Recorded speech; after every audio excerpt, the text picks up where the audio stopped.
দুনিয়ার জিন্দেগিতে সবাই সফল হতে চায়। সফলতা হওয়ার জন্য, অর্জন করার জন্য এক একজনের দিকে তাকায় দেখেন কেমন পাগলামি করো। রাত নাই, দিন নাই, খাওয়া নাই, ঘুম নাই, কি পরিশ্রম, কি পরিশ্রম। ভাইজান, আপনি এত পরিশ্রম করেন কারণ কি? বলে, আমি আমার স্বপ্ন অর্জন করে সফলতা অর্জন করতে চাই, এই জন্য আমি এত পরিশ্রম করতেছি। দুনিয়ার জিন্দেগিতে সফলতা অর্জন করা যদিও সম্ভব, তবে পুরোপুরি নয়।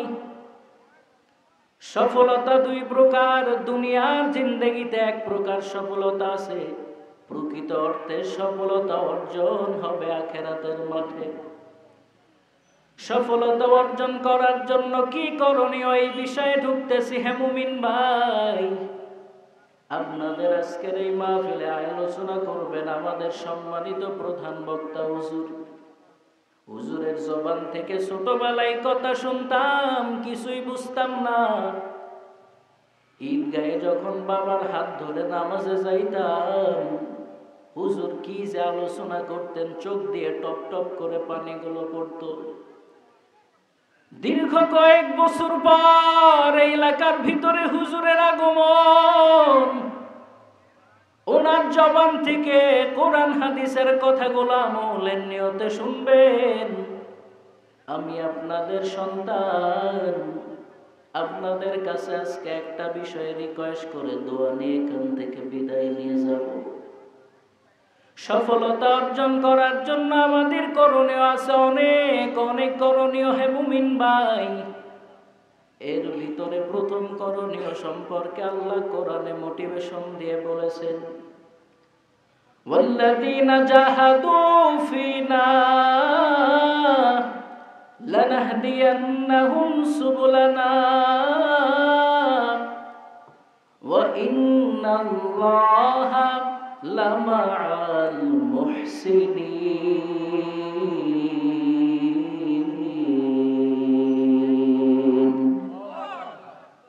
পবিত্র কোরআনুল কারীমের 29 নম্বর সূরা আনকাবুতের 69 নম্বর আয়াত এটা।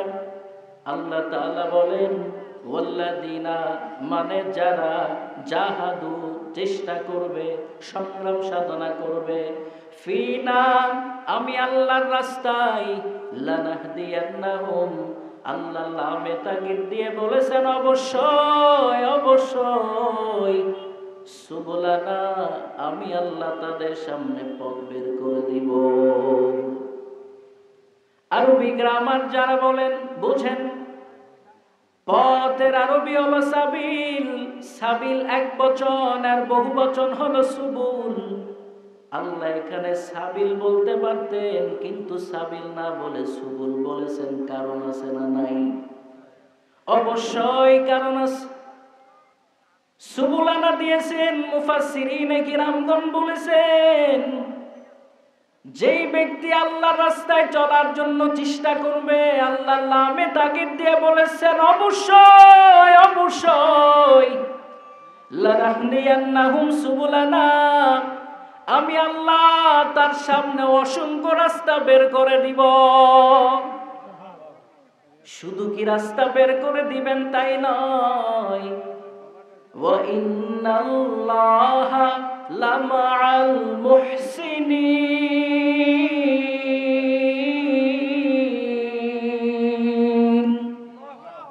শুধু কি আল্লাহ পথ বের করে দিবেন এতটুকুই? আল্লাহ বলেন না, আমি আল্লাহ এই সৎকর্মশীল চেষ্টা কর্নেওয়ালা বান্দার সাথে আমার রহমত দিয়ে সব সময় থাকবো। বলি আল্লাহু আকবার। ভাইরা আমার, এখান থেকে আমরা বুঝতে পারলাম, আমরা যদি সফলতা অর্জনের জন্য চেষ্টা করি, আল্লাহ তাআলার রহমত আমাদের উপর সব সময় থাকবে। সফলতা অর্জন করার জন্য দুনিয়াতে কিভাবে চলতে হবে আল্লাহর নবী চলে দেখাইছেন, সাহাবায়ে কেরামগণ চলেছেন। দুনিয়ার জমিনে কোটি কোটি টাকার মালিক হইলেই সফলতা অর্জন করা যায় না রে বাবা। কারুনের কম টাকা ছিল না, ফিরাউনের কম পাওয়ার ছিল না, নমরুদের কম ক্ষমতা ছিল না। এত টাকা ক্ষমতা থাকার পরও বলেন তো তারা কি আসলেই সফল? কিন্তু আল্লাহর নবীর এক গরিব সাহাবী তলহা রাদিয়াল্লাহু তাআলা আনহু এত গরিব হওয়ার পরেও আল্লাহ তাআলা তার কর্মের কারণে জান্নাত থেকে জান্নাতের সার্টিফিকেট দুনিয়াতেই দিয়েছেন। মায়ার নবীর এই গরিব সাহাবী তলহা রাদিয়াল্লাহু তাআলা আনহু এত গরিব ছিলেন রে বাবা, যখন তাদের জীবনী পাঠ করি চোখের পানি ধরে রাখতে আর পারি না। একটু সাউন্ড কমে দেন, কেউ আছে? মায়ার নবী প্রতিদিন ফজরের নামাজ মসজিদে যখন নামাজে দাঁড়ায় যাইতেন, ইকামতের আওয়াজ যখন মুয়াজ্জিন বিলাল রাদিয়াল্লাহু তাআলা আনহু শুরু করতেন, ওই সময় সবার পিছনের কাতারে ইকামত শুনে একজন সাহাবী এসে দাঁড়ায় যাইত। নবী আমার ফজরের নামাজের সালাম ফিরানোর পর আল্লাহ নবীর ওই সাহাবী দৌড়াইয়া বাড়িতে চলে যাইতেন। কয়েকদিন এমন করার পর সাহাবায়ে কেরাম নবীজির সামনে আওয়াজ দিলেন, ও পয়গম্বর, কেন আপনার এই সাহাবী এমন করে জানতে চাই। নবী আমার বলেন, আমিও জানি না। কয়েকদিন পরে আবার আওয়াজ, ও নবী, কেন এমন করে জানতে চাই। সংক্ষেপে বলতেছি, মায়ার নবী বলেন, চলো তার বাড়িতে গিয়ে খবর নিয়ে দেখি কি অবস্থা, হালত তার। মায়ার নবী আমার সাহাবায়ে কেরামদেরকে নিয়ে ফজরের নামাজের পর তার বাড়ির দিকে রওনা দিছে। বাড়ির দরজায় গিয়ে সালাম দিয়া বলে, ও তলহা, বাড়ির ভিতরে আসো নাকি, দরজাটা খোলো। একবার ডাক দিছেন, কোনো আওয়াজ নাই। দ্বিতীয়বার সালাম দিয়ে আবার বলেন, ও তলহা, বাড়ির ভিতরে আসো নাকি, মদিনাওয়ালা নবী তোমার দরজায় দাঁড়িয়ে আছে, দরজাটা খোলো, কোনো আওয়াজ নাই। তৃতীয়বার বলার পর আমার নবী সাহাবায়ে কেরামদেরকে নিয়ে মসজিদে নববীর দিকে হাঁটা শুরু করলেন। পিছন থেকে হঠাৎ করে কান্না জড়িত কণ্ঠে সালাম দিয়ে কান্না করতেছেন। মায়ার নবীরে বলতেছেন, ও পয়গম্বর, বেয়াদবি ক্ষমা করবেন, আমি তলহা যখন ডাক দিছেন আপনার সামনে আসার হালতে ছিলাম না। নবী আমার কাছে আগে গিয়ে বললেন, ও তলহা, কেন তুমি এইরকম করো? ফজরের ইকামতে যাও, সালাম ফিরানোর পরে বাড়িতে দৌড়াও, এইরকম কেন প্রতিদিন করো জানতে চাই। তলহা রাদিয়াল্লাহু তাআলা আনহু চোখের পানি ছেড়ে কান্না শুরু করে দিলেন। নবীজির সামনে চোখ দিয়ে পানি পড়তেছেন। আমার নবী দয়ার নবী, মায়ার নবী, রহমতের নবী। তলহার কান্না দেখে নবীর নরম দিলটাও নরম হওয়া শুরু করে দিস। ও তলহা, কেন এমন করো বলো, আমি নবী তোমার জন্য দোয়া করব, বলো। এবার তলহা রাদিয়াল্লাহু তাআলা মৃদু কণ্ঠে বলতেছেন, পয়গম্বর, আল্লাহ দুনিয়াতে আমার এমন গরিব করে পাঠাইছেন, আমি আর আমার বিবি দুইজনে আমাদের একটা কাপড়, আমি আর আমার বিবি দুইজনে একটা কাপড়, এই এক কাপড়ে আমাদের সাংসারিক জীবন যাপন করি। ফজরের সময় মসজিদে মুয়াজ্জিন যখন ইকামতের আওয়াজ দেয়, ও নবী, ওই সময় আমি আমার বিবির ঘরের ভিতরে একটা গর্ত বানায় রাখছি। এই গর্তের ভিতরে ঢুকাইয়া আপনার পিছনে নামাজে গিয়ে হাজির হই, আল্লাহর কুদরতের কদমে সিজদা দেই। সালাম ফিরানোর পর ফজরের নামাজের বেশি সময় থাকে না, সূর্য পূর্ব আকাশে উঠবে ভাব। আমার মনটাও চায় আপনার কাছে বসে থেকে কোরআন হাদিসের কথা শুনি, বরকত নেই, কিন্তু পারি না। ঘরের ভিতরে আমার বিবি না যাওয়া পর্যন্ত ফজরের নামাজ পড়তে পারবে না, কারণ কাপড় নাই। সাহাবীদের ঈমানদীপ্ত জীবনীর ভিতরে আব্দুর রহমান পাশা, আব্দুর রউফ পাশা এই ঘটনাগুলো উল্লেখ করেছেন। মায়ার নবী শুনতেছেন আর চোখের পানিগুলো ছাড়তেছেন। ও নবী আমার, আমি ওই নামাজের সালাম ফিরানোর পর বাড়ির ভিতরে ঢুকি, গর্তের ভিতরে আমি ঢুকে ওই কাপড়টা আমার বিবিরে দেই, বিবি ওইটা শরীরে জড়াইয়া এরপরে নামাজে দাঁড়ায় যাই। এই জন্য ইচ্ছা থাকার পরেও আমি আপনার দরবারে বসতে পারি না। এই কথাগুলো বলতেছেন আর কান্না করতেছেন। মায়ার নবী শুনতেছেন, সাহাবায়ে কেরামও শুনতেছেন, চোখের পানি পড়তেছে। মায়ার নবীর তলহারে ডাক দিয়া বলে, ও তলহা রে, তুমি আল্লাহরে এমন ভাবে রাজি করাই করছো,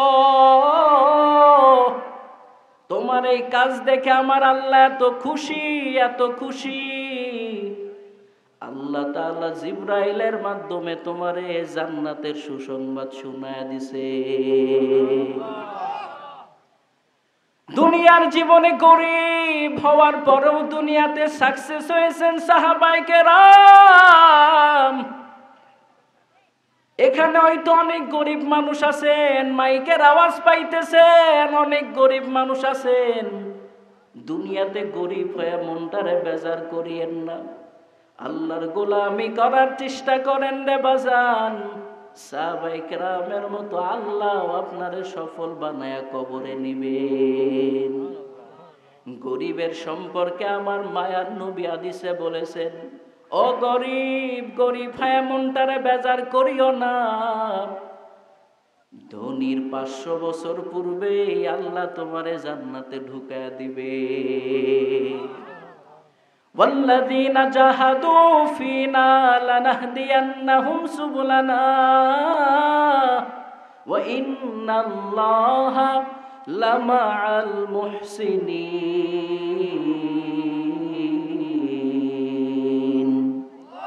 যেই বান্দা চেষ্টা করবে আল্লাহর রাস্তায় চলার জন্য চেষ্টা করবে, আল্লাহ তাআলা অবশ্যই তার সামনে পথ বের করে দিবেন। পরবর্তীতে এই তলহা রাদিয়াল্লাহু তাআলা আনহু শুধু গরিবই ছিলেন না, ওই সময় মদিনার ভিতরে টপ লেভেলের ধনীও হয়ে গিয়েছিলেন। গরিব এক সময় কষ্ট করলে ভিতরে যদি ঈমান থাকে, আল্লাহর মহব্বত থাকে, সে আর গরিব থাকে না, এক সময় সেও দুনিয়ার লাইনের ধনীতে রূপান্তরিত হয়ে যায়। আওয়াজ দিয়ে বলেন ঠিক কি না? এজন্য গরিব হয়ে মনটাকে বেজার করিয়েন না, আল্লাহর মহব্বত অন্তরের ভিতরে ঢুকায় নেন। পরকালে সফলতা অর্জনের জন্য চেষ্টা করেন। যদি চেষ্টা করতে পারেন কি লাভ? যদি সফলতা অর্জনের জন্য দুনিয়াতেই পাগল পারা হয়ে যান, শয়তান এমন ওয়াসওয়াসার ধোকায় ফেলবে, দুনিয়ার লাইনে এমন ভাবে আপনারে ধোকায় ফেলে দিবে। ব্যবসা নিয়ে থাকলে ব্যবসার ভিতরেই নিমজ্জিত থাকবেন। দিন রাত 24 ঘন্টায় 5 ওয়াক্ত নামাজের 1 ওয়াক্ত নামাজও আপনার দ্বারা আদায় হবে না, ঠিক কি না?